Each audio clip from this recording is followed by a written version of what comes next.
আসসালামু আলাইকুম। আজকে আমি কিছু টপিকস আপনাদের সাথে আলোচনা করব। এর আগের এপিসোডে আমি বলেছিলাম বড়দের কানের ব্যথা বা কান দিয়ে ডিসচার্জ হলে আমরা কী করব। এবার বলছি একটু ইনফ্যান্ট বা চাইল্ডের ছোটদের হলে আমরা কী ব্যবস্থা নেব। এইখান থেকে আমি বলছি ডক্টর শারমিন, ইএনটি, নাক কান গলা অ্যান্ড হেড নেক সার্জন।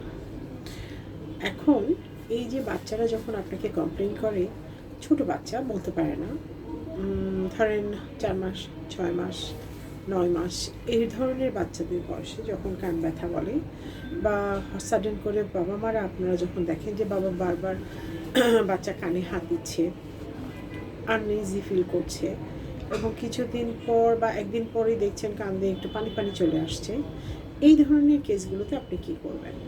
অথবা 1 বছর, 1.5 বছর বা 2 বছরের বাচ্চা হঠাৎ করে পানিও চলে আসছে, অথবা পানি আসছে না, খালি কানটা আনইজিভাবে চুলকাচ্ছে, সেক্ষেত্রে আমরা কী করব? ঘরে বসে কিছু সাধারণ জ্ঞান আমাদের জানা থাকা উচিত। সেজন্যই আমি এই এপিসোডগুলো আপনাদের জন্য নিয়ে এসেছি।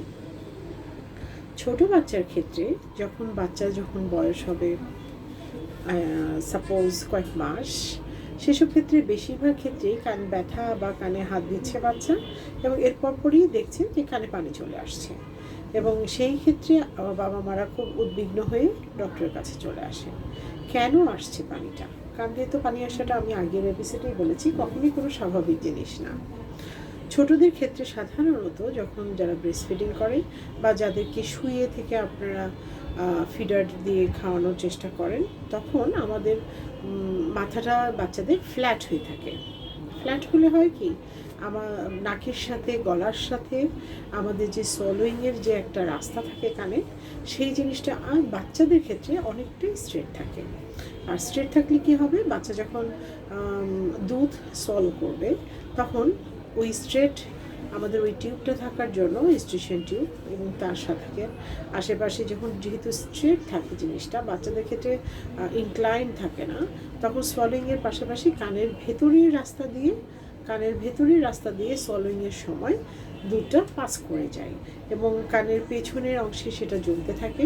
এবং এটা আগেও বলেছি, এখনও বলছি, এই যে স্ট্রিশন টিউব, এই জিনিসটা থাকে স্ট্রিশন টিউব, এবং এর মধ্যে এই কানের পর্দার পিছনে যে গ্যাপটা থাকে, এইখানে যখন এই জায়গাটাতে যখন জমতে থাকে, এই জমার জায়গাটা তখন আপনার পানি যখন জমতে থাকে, সেক্ষেত্রে দেখবেন বাচ্চাটাতে বেশ কিছু দিনের 1 দিন 2 দিন জমার পরই, এটা তো নট এ বিগ স্পেস, ছোট একটা জায়গা, তখন এই জায়গাটাতে ইনফেকশন জমতে থাকে, এবং ইনফেকশন হলে কিছুদিনের মধ্যেই পর্দাটা ফেটে পানিটা বেরিয়ে আসে। তখন হয়তো ব্যথাটা চলে যায়, কিন্তু পানি পড়াটা বন্ধ হয় না। তো প্রাইমারিলি আমি যেটা বলছি যে যারা নিউ প্যারেন্টস বা ছোটো বাচ্চাদের যখন দুধ খাওয়াবেন, তখন অবশ্যই আপনারা পিলোটাকে 45 ডিগ্রি অ্যাঙ্গেল করে নেবেন, যেন খাওয়ানোর সময় অবশ্যই বাচ্চার এই লাইনটা স্ট্রেট হয়ে না থাকে। ইনক্লাইন হয়ে থাকলে বাচ্চা যখন সলো করবে, তখন আমাদের ডাইরেক্টলি সলোইংয়ের সময় ডাইরেক্টলি দুধটা কানে দিয়ে গলা থেকে কানের দিকে যাবে না। তাহলে কি হবে, তখন কানের পেছন দিকটা ড্রাই থাকবে। আরেকটা জিনিস হয়, যখন আপনারা বাচ্চাদেরকে গোসল করান, কান দিয়ে সামনে দিয়ে পানি কানের মধ্যে যেয়েও জিনিসটা হতে পারে। সেক্ষেত্রে আমাদের বাচ্চাদের ক্ষেত্রে অনেক সময় ক্যাপ পাওয়া যায়, অথবা আপনি তুলো অলিভ অয়েল তেলে ভিজে চিপে তুলোটা কানের মধ্যে দিয়ে তারপর আপনি গোসল করাতে পারেন।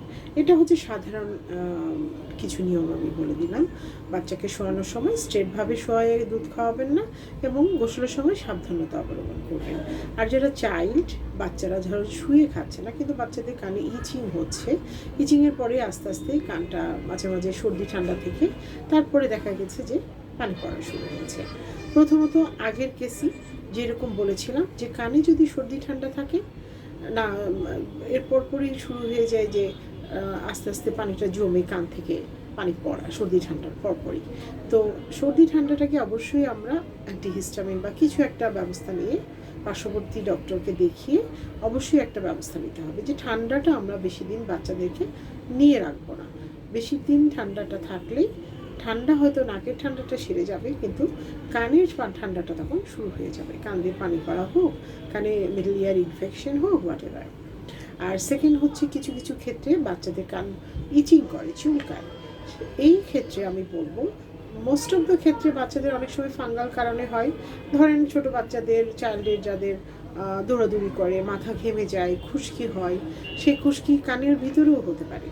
সো এখান থেকে তো নর্মালি আমরা বুঝতেই পারছি খুশকিটা যদি কানেও হয়ে থাকে তাহলে কানেও আমাদের কানটা ইচিং হবে, চুলকাবে। এবং এরপরে যদি কানে কিছু ইন্ট্রোডিউস করেন, কানে কিছু কাঠি দিয়ে বা কিছু দিয়ে আপনারা এই ভুলটা করেন, তখন কানের পর্দাটাতে আঘাত লেগে কানের পর্দাটা খারাপ হয়ে যাবে। সো বাচ্চাদের যদি কান চুলকায়, কানে অস্বস্তি হয়, অথবা কান ব্যথা হয়, অথবা কান দিয়ে পানি পানি ভাব হয়, আপনারা নিজেরা বাসায় কিছুই ট্রাই করবেন না। আপনারা সরাসরি নিকটস্থ নাক কান গলা বিশেষজ্ঞ কাউকে দেখিয়ে নেবেন। কারণ তারা তাদের মাইক্রোস্কোপিকভাবে হোক বা ইনস্ট্রুমেন্টালের সাহায্যে হোক, সেই ব্যবস্থাটা তারা দেখার পরে ব্যবস্থাপত্র আপনাদেরকে দিতে পারে। কিন্তু বাসায় বসে আপনি কটন বাড ইউজ করলেন, কাঠি দিয়ে পরিষ্কার করলেন, অনেক কিছুই অনেকে বাবা মারা নিয়ে আসে, তখন কিন্তু অনেক ক্ষতি হয়ে যায়। কিন্তু ক্ষতি হওয়ার পরে সেই সমাধানটুকু কিন্তু অনেক লেন্দি। সো সেই ক্ষতি থেকে যেন আমরা ক্ষতিগ্রস্ত না হই, এবং সাধারণ কিছু নলেজ আমরা যেন বাসাতে এই ধরনের পরিস্থিতি হলে আমরা কোনো কিছু সেরকম ব্যবস্থা না নিয়ে সোজা আগে ডক্টরের পরামর্শ নিই।